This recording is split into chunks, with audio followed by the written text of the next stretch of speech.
राधा नाम की महिमा। एक बार एक संत जी किसी गांव के निकट आश्रम पर भागवत जी की साप्ताहिक कथा कर रहे थे। तीसरे दिन के वृत्तांत में वह कथा करते हुए बताने लगे, अनेक प्रकार के लोग जो पाप कर्म करते हैं उन्हें अनेक प्रकार के नरकों में जाना पड़ता है, लेकिन एक उपाय है जिसके द्वारा नरकों में जाने से बचा जा सकता है। कोई एक बार सच्चे हृदय से राधा नाम पुकार ले तो वह नरकों में नहीं जाता। एक सेठ जी जो रोज आकर सत्संग सुना करते थे, सत्संग समाप्ति के पश्चात वह संत जी के चरणों में आकर बड़े जोर से रोने लगे। संत जी ने कहा, अरे सेठ जी क्यों रोते हो? तुम्हारा मन उदास क्यों है? सेठ जी रोते हुए कहने लगे, भगवान आपकी कृपा से मुझे सब कुछ प्राप्त है, पर मेरे मन को एक बड़ी चिंता सताती है। संत जी कहने लगे, कहिए कौन सी चिंता है? सेठ जी कहने लगे, आज आपने भागवत कथा में नरकों का वर्णन किया और वर्णन करते हुए बताया कि जीवों को अनेक पापों से नरकों की प्राप्ति होती है, लेकिन एक उपाय है जिसके द्वारा नरकों में जाने से बचा जा सकता है। तो प्रभु, मैं तो आपकी शरण में हूँ, रोज़ सत्संग सुनने आता हूँ। मेरे मन में तो यह विश्वास है आप संतों की कृपा से, भागवत की कृपा से मेरा उद्धार हो ही जाएगा। लेकिन मेरा एक छोटा भाई है जिसकी उम्र 50 साल है। वह ना सत्संग में जाता है, ना परमात्मा पर विश्वास करता है और ना ही प्रभु का नाम सुमिरन करता है। उसका उद्धार किस प्रकार होगा? मुझे उसकी बड़ी चिंता सताती है। मैं उसे बहुत बार समझाने का प्रयास भी करता हूँ। इस संसार के काम तो होते रहेंगे, तुम भगवान के नाम का स्मरण किया करो। तब वह कहता है, ऐसा करने से कुछ नहीं होता है, तुम भी मत किया करो। मैं जितना आस्तिक हूँ प्रभु के प्रति, जितनी मेरी आस्था है, वह उतना ही कट्टर और अनिश्वरवादी है। तब संत जी ने कहा, क्यों चिंता करते हो? एक दिन उसका भी उद्धार हो ही जाएगा। सेठ जी रोते हुए कहने लगे, हे भगवान, उसका उद्धार कब होगा? आप जैसे महापुरुषों हमारे गांव में आए हैं, मुझे तो आप पर ही यकीन है, आप ही उसका उद्धार करके जाइएगा। अब आप कैसे भी कृपा कर मेरे घर आइए और एक बार तो उसके मुख से श्री राधा नाम का उच्चारण कराइए। तब सेठ जी ने विनय सुन संत जी कहने लगे, कल सत्संग समाप्ति के पश्चात मैं आपके घर आऊँगा और उसे परमात्मा का सुमिरन अवश्य कराऊँगा। दूसरा दिन हुआ, सेठ जी अपने घर गए, संत जी के आने का इंतजार करने लगे। आश्रम पर कथा की समाप्ति हुई। अब संत जी अपने वचन के अनुसार सेठ जी के घर पहुँचे। जैसे ही घर पहुँचे, सेठ जी ने बड़े श्रद्धा भाव से संतों का स्वागत किया।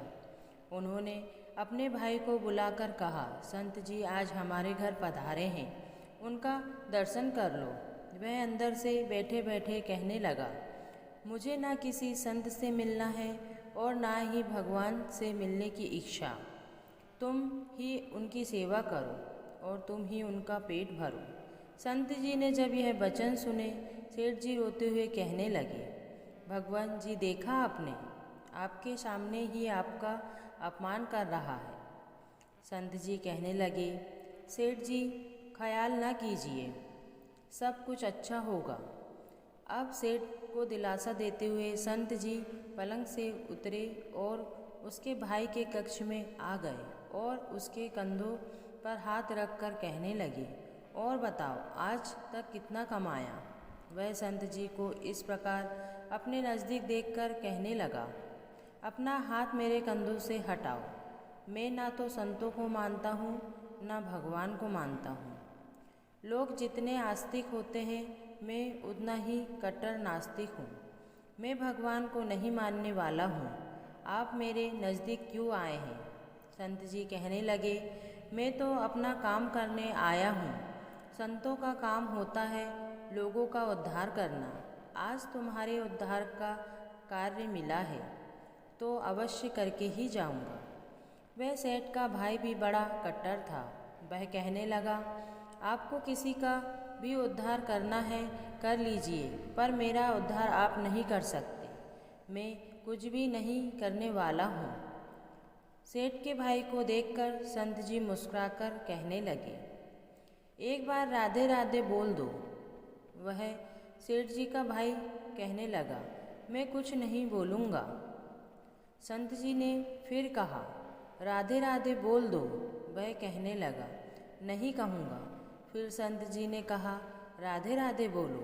वह कहने लगा, मैंने कहा ना, मैं नहीं बोलूँगा। तब संत जी पुनः सेठ जी के पास आए और कहने लगे, अब आपने मेरे ऊपर यह जिम्मा सौंपा है। अब मैं जैसा करूँगा आप बीच में नहीं आना। आप सारे परिवार वाले बाहर जाकर बैठ जाओ। जब तक मैं आपको बुलाऊं नहीं एक भी परिवार वाला इस कक्ष में ना आए। अब इस प्रकार सेठ जी अपने परिवार सहित बाहर आकर बैठ गए।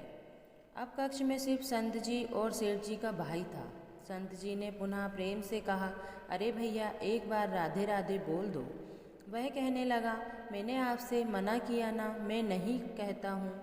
न भगवान को मानता हूँ न ही भगवान की बातें मानता हूँ।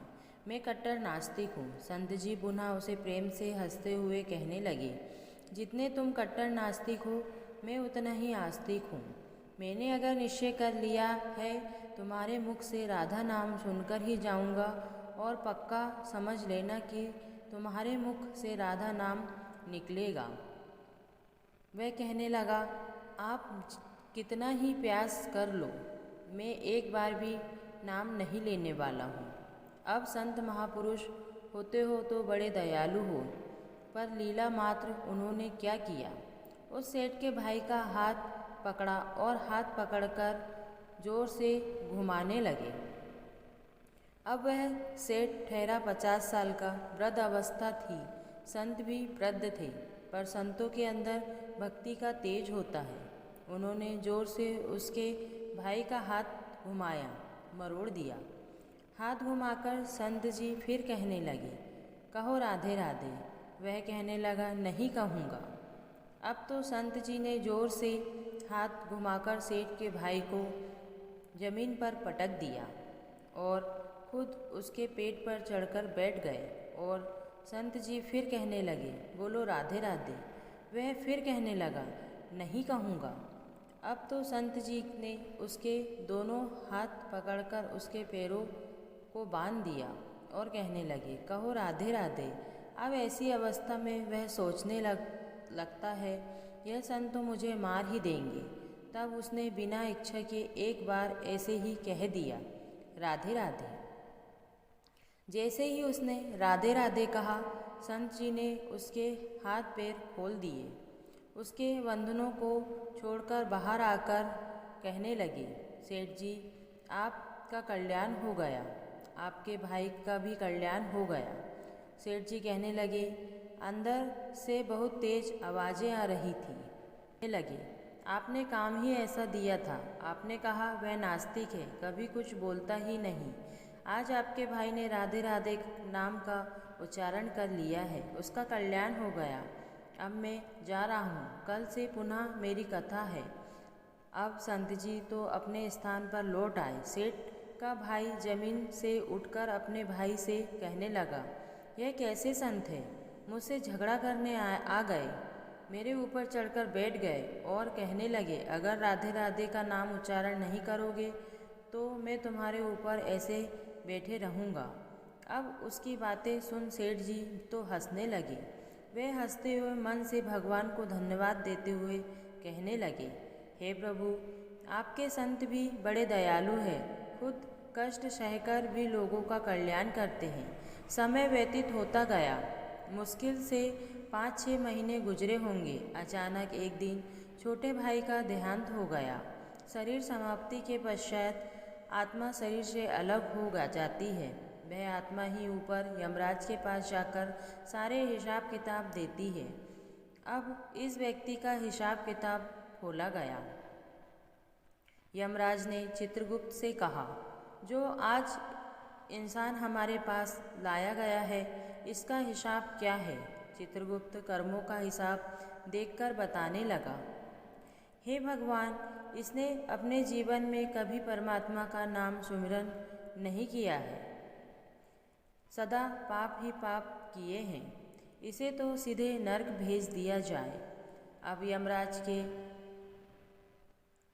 यमराज के आदेश अनुसार जैसे ही उसे नर्क भेजा जा रहा था, तभी चित्रगुप्त ने कहा, भगवान एक बात और है।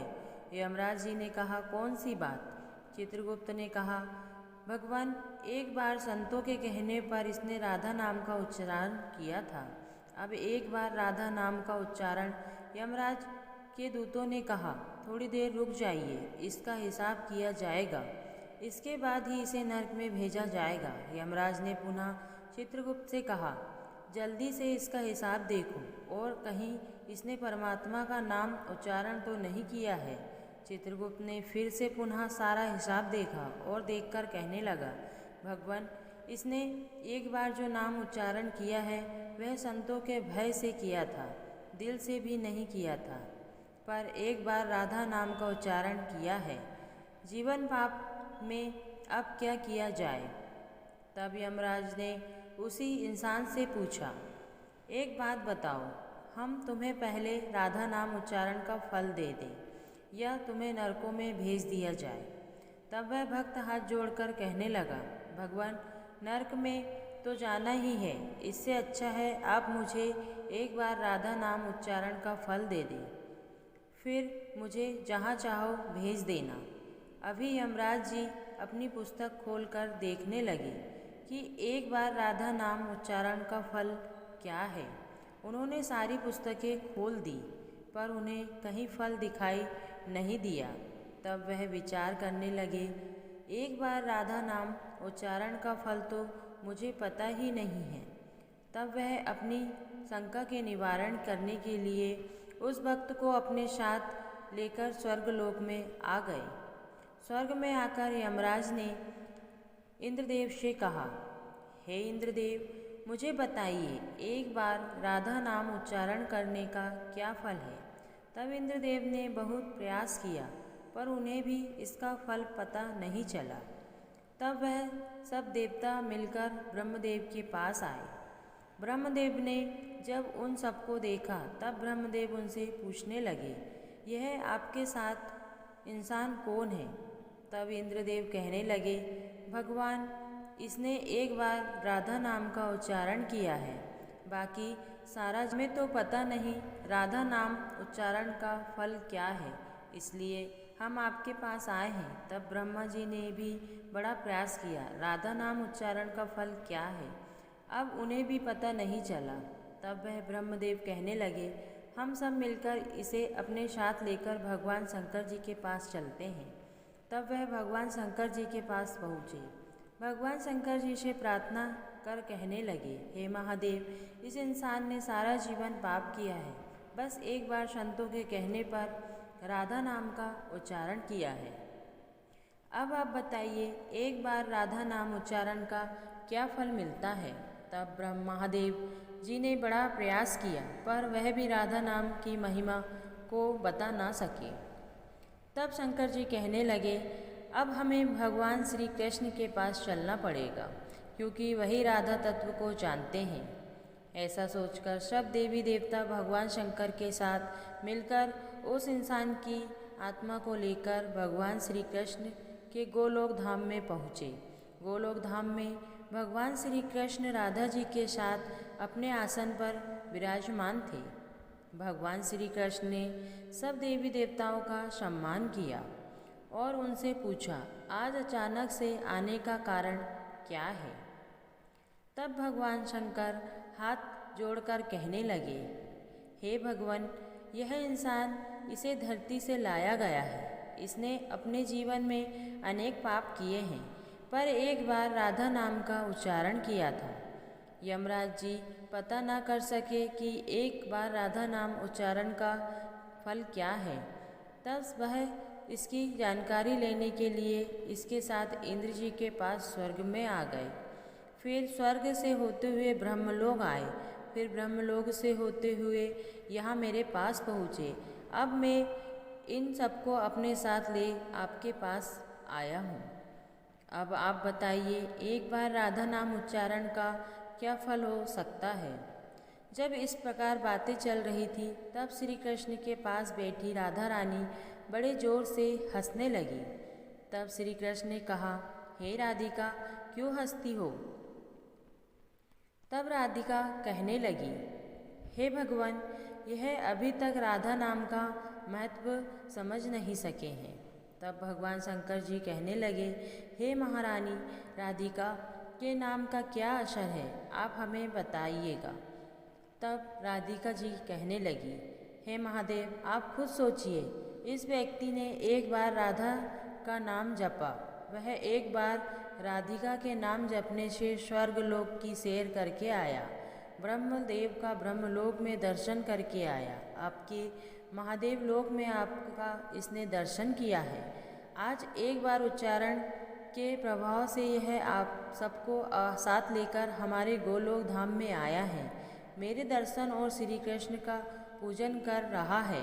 इससे अधिक राधा नाम का और क्या फल हो सकता है। जब राधिका जी ने इस प्रकार एक बार राधा नाम का पूरा महत्व बताया तो यमराज कहने लगे, यह तो बड़ा अनंत फल है।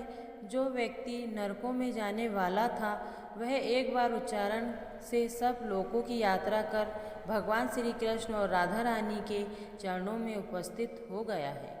इससे अधिक फल और क्या हो सकता है।